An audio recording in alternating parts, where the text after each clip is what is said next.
We're inside How to Perform Deck Inspections course under Connectors and Fasteners. A home inspector could note missing connectors and fasteners in the inspection report. And lag screws and bolts, they should all have washers. And the bolt should have nuts and washers. Now this illustration here of a hammer hitting a fastener, that's a hammer test. The framing members of a deck are only as reliable as the fasteners, the connectors between them. And using a hammer to tap on the fasteners may provide some helpful information to the inspector using the hammer. Depending how the deck was built, vital connections may have degraded over time. Issues with wobbly railings or loose stairs and ledgers that appear to be pulling away from the structure are all causes for concern. And the tightness of fasteners could be checked using a hammer test. If it's not possible to reach both sides of a bolt, it may be struck with a hammer. The ring of a hammer strike will sound hollow with the vibration if the fastener is loose, and will sound solid if the connection is tight. And the hammer test is very subjective. So the inspector should hammer test bolts that can be confirmed as tight or loose, and compare those sounds of the rings to develop a control during the inspection. Corrosion of connectors and fasteners. All screws, bolts, and nails should be hot dipped galvanized, stainless steel, silicone bronze, copper, zinc coated, or corrosion resistant according to code. Nails and glue-on rivets should be hot dipped galvanized, and alternatively, they could be stainless steel, silicone bronze, or copper. Bolts and lag screws, including nuts and washers, should be hot dipped galvanized, and alternatively, they could be stainless steel, silicone bronze, and copper.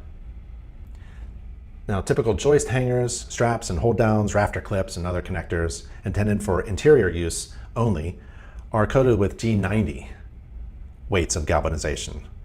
All metal connectors for a deck on the outside should be G185, zinc coated galvanized steel, or post hot dipped galvanized, or stainless steel. Metal connectors and fasteners can corrode over time, especially if a product wasn't built correctly when it was installed with galvanization. Corrosion of fasteners affects both the fastener and the wood surrounding it. As the fastener corrodes, it gets smaller and deteriorates, and the void or space around it gets bigger. Lateral connections. Lateral loads should be transferred to the ground or to a structure capable of transmitting them to the ground. The code, the 2021 IRC, requires decks supported by the attachment to an exterior wall to be positively anchored to the primary structure and be designed for both vertical and lateral loads. The vertical and lateral loads referred to are code prescribed loads such as dead loads, live, wind, and seismic. Attachment only to the band joists may not be sufficient for lateral loads. Positive anchorage of the deck joist to the house framing, as shown in this figure here, addresses this potential failure. So we have a hold down or tension device on the deck joist passing through the building envelope to the floor joist on the inside of the house.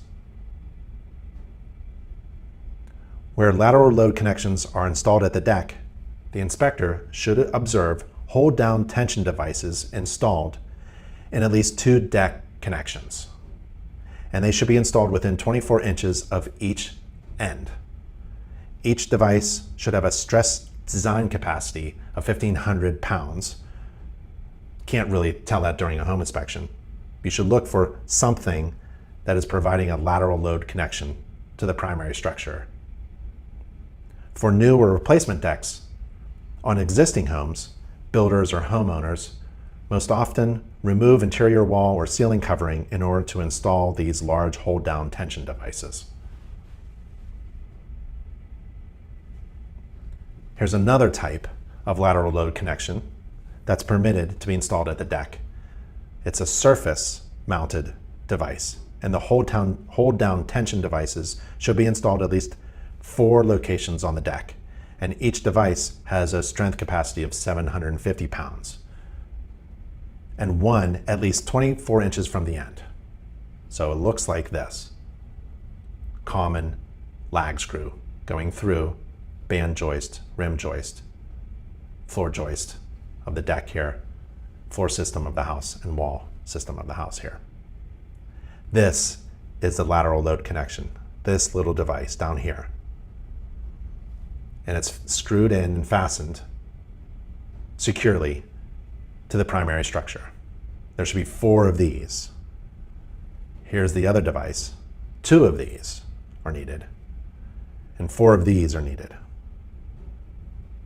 These devices achieve an acceptable lateral load connection between the deck and the primary structure with the installation of these surface-mounted hold-down devices that are spread out along the length of the ledger and do not require opening up the interior wall or ceilings nearby.